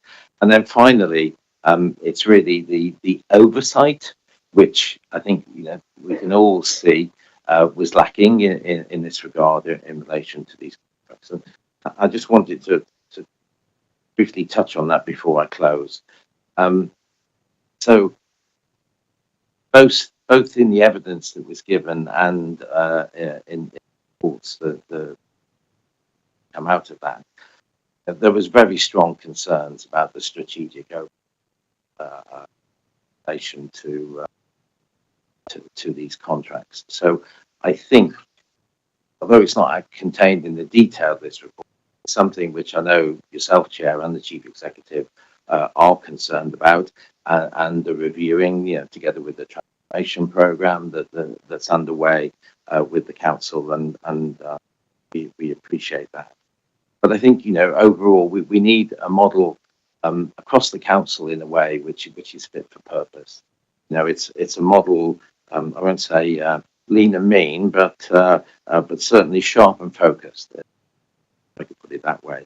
But one that encourages in our residents that trust that they can place in the council to do its job and to deliver on the services that they expect and deserve at a reasonable cost. And so I think part and parcel of that is having this sufficient both political and managerial oversight, obviously with all sorts of contracts which the council enters into, but particularly where they're public facing, because we have to be listening to people, we have to include them in what we do, and we have to be responsive to any issues and problems that arise in rolling out our various services. So I think we all have a responsibility, either as managers or as elected members, to ensure that we have the capacity internally and the resilience, to push this through as part of our delivery plan. And I'm very hopeful that these lessons will be learned too. So thank you for the time. Thank you. Councillor City.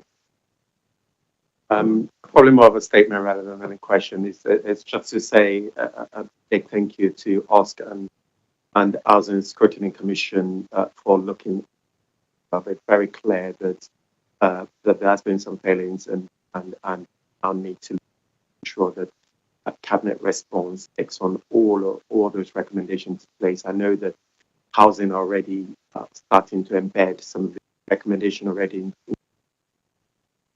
I'd certainly like to reassure you that the recommendation is not felt by housing as just for the particular major work that it should now apply to all major. So please do extend my thanks also to Thank you. I just want to echo Councillor. I think this has been a substantial piece of work which was absolutely necessary, and you importantly raised the issue of a breakdown of trust with those tenants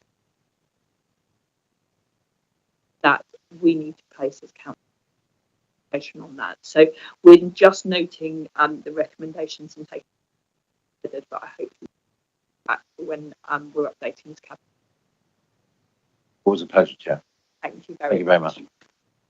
Are we happy to note the recommendations 1 and 2 on paper? Read.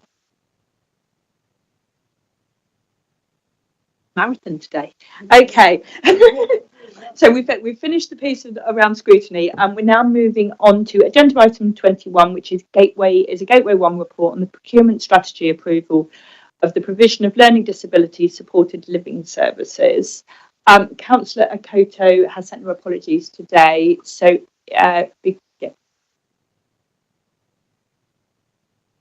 so I am going to take it as. Thank you, Claire. If you could just reintroduce yourselves, and then I'll ask if anyone's got any questions. Hi, Claire Bellegarde. I'm Acting Director of Integrated Thank you very much. Does anyone have any questions on the Gateway One? Yeah. So we're also taking a part of this in closed session later on. So are we happy to 265, and then we'll take the rest of this in closed session? Thank you. Agreed. So next up is a Gateway One on the procurement approach for home to school transport, for send vehicles framework. Councillor Ali. Thank you very much, Leader. And I've also got Claire with me, who's just introduced herself. So very quickly, making sure that children and young people with special education needs and disabilities can access education safely, reliably and with dignity is a big priority for us in Southwark. 800 children rely on home to school travel support, and this service is essential for many families. The report sets out the procurement approach for a new send vehicles framework, and the focus here is on taxis, not, you know that I come with buses. That will come another day. Okay, so very briefly, this speaks to a new framework that expands local capacity by opening for a greater number of providers, including local community operators.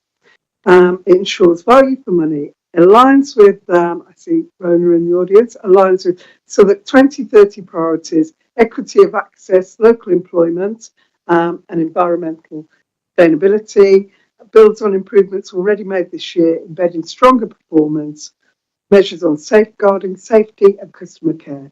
So we believe this to be a more flexible, inclusive and competitive framework that will deliver better outcomes for our families with SEND. And I can hand you to the expert. No, that's very well summarised. Nothing to add. Thank you. Any questions?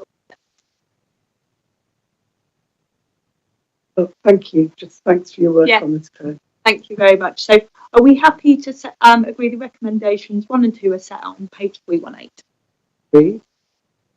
Thank you. So agenda item 23 is the authorisation of debt write-offs. Councillor Batson. Thank you. So I'm joined by Mark Grant, who's our Assistant Director of Property.